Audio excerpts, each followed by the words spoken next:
Fala, eu, Elton Vale, professor da disciplina de História. Bom, vamos para mais uma aula e hoje sobre Revolução Francesa, certo? Nós temos que entender a Revolução Francesa a partir da própria França, certo? O que ocorria?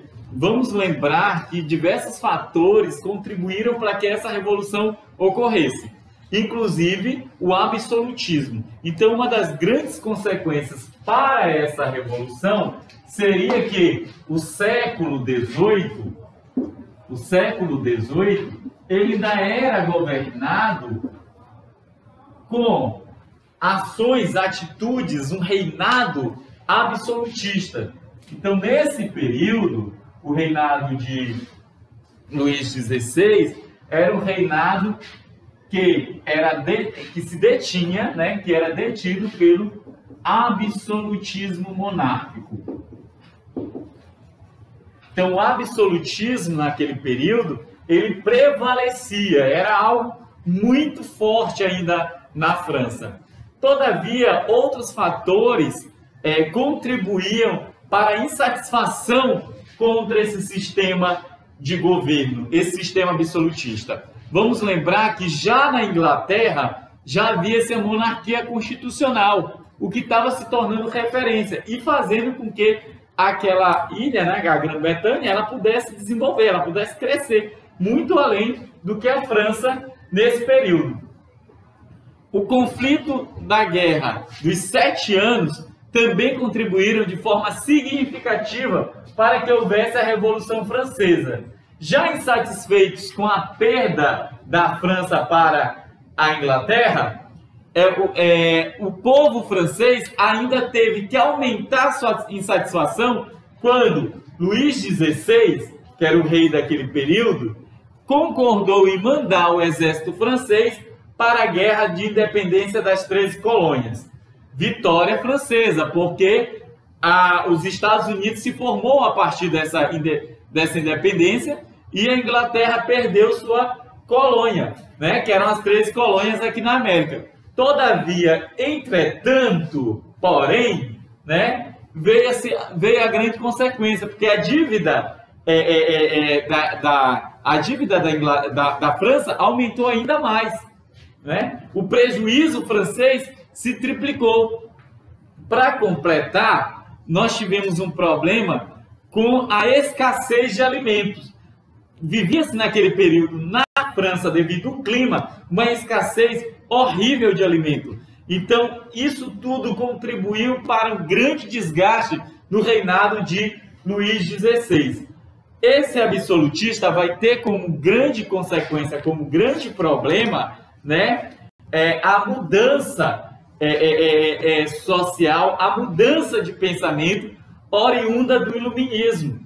Os pensadores iluministas deixaram ali uma grande influência, no qual, com a força do que houve nas 13 colônias, ou seja, agora nos Estados Unidos, trouxe para a França, e a França começou a vivenciar isso com mais intensidade. Essa Revolução Francesa também pode ser vista com outro nome, né? Como uma das revoluções burguesas, uma das revoluções da burguesia. O pensamento liberal era muito forte, o pensamento liberalismo passa a ser muito forte.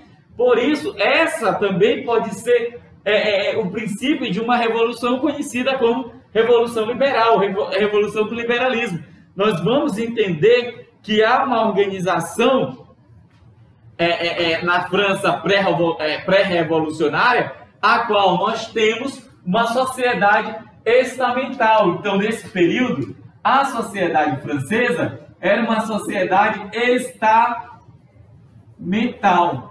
Como assim, professor Welton? A sociedade desse período era uma sociedade dividida em 3 estados. Primeiro estado, o clero, certo? Segundo estado, a nobreza. E terceiro estado, a burguesia, com os demais participantes da sociedade. O camponês, o operário, né? Aquelas pessoas que participavam, que não participavam das outras duas, participavam do terceiro estado.